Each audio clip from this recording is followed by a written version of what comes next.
Good morning. Last Sunday, the family of Earl Frankenfield presented a memorial for him.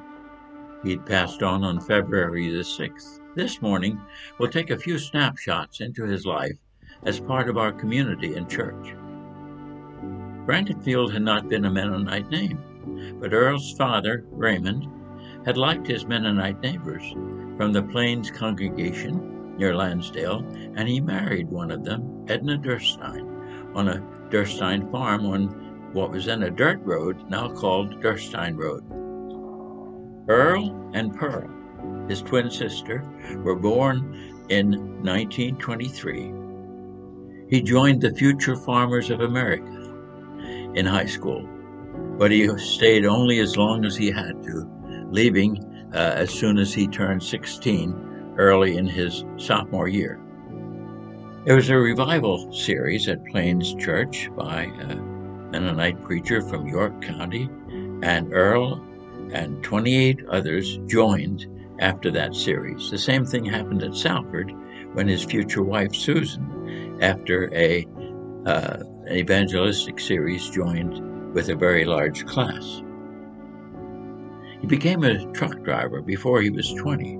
Later, he drove for Guy Hefner and Hatfield Packing Company. He drove really for 80 years. Attending a young people's meeting at Salford, Earl noticed one of the girls, Susan Landis. She came from another farm near Lead Rock, where the Lutheran church would be built later. He started coming around before she was 16 and allowed to go out on a date. Courting her, Earl got to know her brother Abe and his girlfriend, Grace Durstein of Souderton. That would be Mr. Abe, later our custodian at Salford. Susan had a cousin, Naomi Landis, who got herself a little movie camera, which lets me see myself throwing Earl a ball and Earl catching on a sunny afternoon when we talked about Jackie Robinson joining the Phillies. Earl and Susan were married in 1945 on her 20th birthday. They'd be together for 57 years. When Susan's twin sisters, Mary and Martha, got married out along in front of the farmhouse, there was almost no traffic on Landis Road.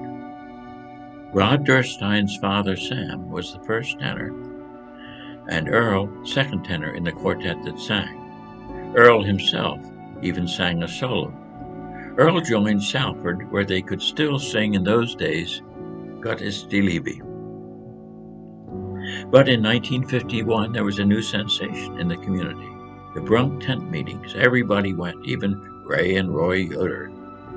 Earl was sobered in those meetings, whereas some reacted negatively to the hype.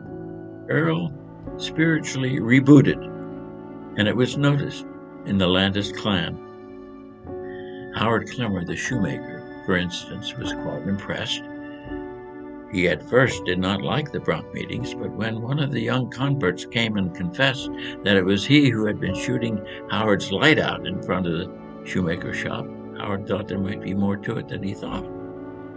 And it was long remembered in Harleysville that after those revival meetings, some of the chicken crates that hadn't been brought back to the auction did come back.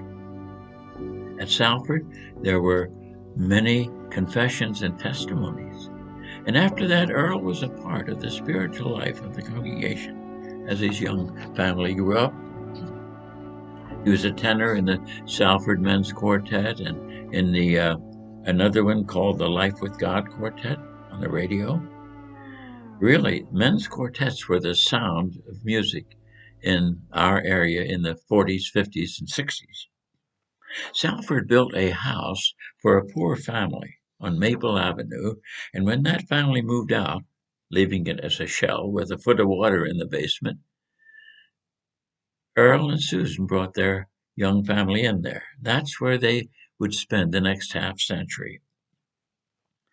Earl borrowed a phrase from Proverbs 31:10, calling his wife Susan a virtuous woman. He went to market. Still two of his sons are at the Reading terminal. Then he drove truck Guy Hevner, Hatfield Packing, for many years. He wanted to be a farmer, and he looked at farms, but it was more than he could swing. So he made all of their 3.5 acre plot there into a little farm, an orchard, and a truck patch. He grafted the trees. He raised pears and apricots, strawberries, 4 kinds of apples, Cortland, Yellow Delicious, and so forth. Had a Concord grapevine for Susan to make grape juice from. Susan had to can it all. One of her cousins said when she made 50 cans of something, Susan had to make 100. They sold extra fruit and vegetables from a picnic table by the road, and before and after going to work. It would be, you would find Earl in the garden. He said, I always like to watch things grow, including the children. There were 2 sets of boys. After the first 4, there was a hiatus of 6 years. When the 5th one was born, they named him for his dad, Earl Dean, and then later there came 2 more, Jamie and Steve. A Jewish woman said to Susan, and she told us this at church, my God has honored you with 7 sons. Well, there were 8 hungry mouths to feed. After Earl read the Bible text at the table before supper, what were their rules for the kids? Earl said, well, honesty was a big thing. They didn't have vacations. Earl said growing up he didn't know what that word meant. They did take day trips, going for drives sometimes, looking for possible farms to acquire. Finally, after 19 years of marriage, the first son went off to college. That was something new. They drove all the way out to Indiana for freshman week. Those sons stretched the family from Vermont to China. Earl remembered, I was glad the kids turned out the way they did. We had our issues, but nothing major. So whether leading singing or teaching Sunday school, Earl continued to be a presence in our life at Salford for 70 years. Life's evening sun is sinking low. In her 50s, Susan contracted hepatitis C from a transfusion at Grandview Hospital. Today that could be cured, but then there were 2 decades of decline. But she remained active for most of it. In 1996, the family spent a month in China, visiting their son Jamie and family there. Earl called the time after his retirement the best 15 years of my life. He loved to fish. He'd bring home fresh fish, and you'd get it filleted in your home if you were part of his network. He would sharpen your head shears or anything that needed sharpening. As Susan declined, the sons and daughters-in-law helped, and they had to let her go in 2002. It had been 57 years.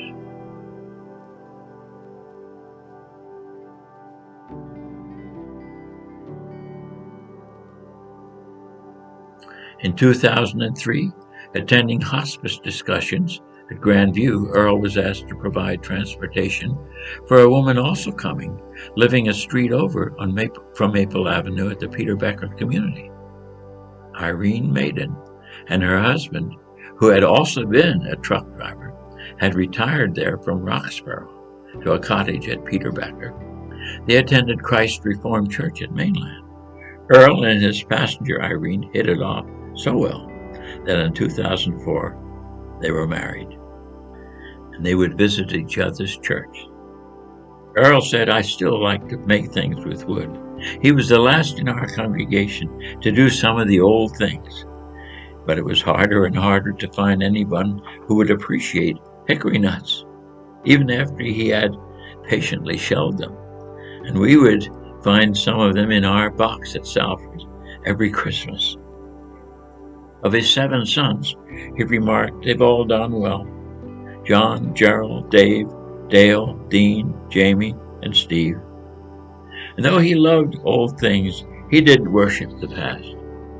Those old days, he said, you can have them. He used a computer, and like some of the rest of us 80 and 90-year-olds, he was fortunate to have a granddaughter, Jill, to help him make things work.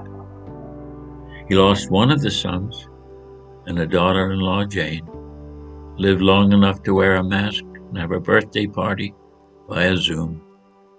In his Bible, daughter-in-law, Marlene, has told us how she found Micah 6 noted, "What does the Lord require of you? But to do justly, to love mercy, and walk humbly with your God." Preceded in death by 3 sisters and a brother, his son Gerald and daughter-in-law Jane, he's followed by 17 grandchildren, 23 great-grandchildren, and 2 great-great-grandchildren. Sanford Alderfer has his movable chair. Rome and I have the walnuts.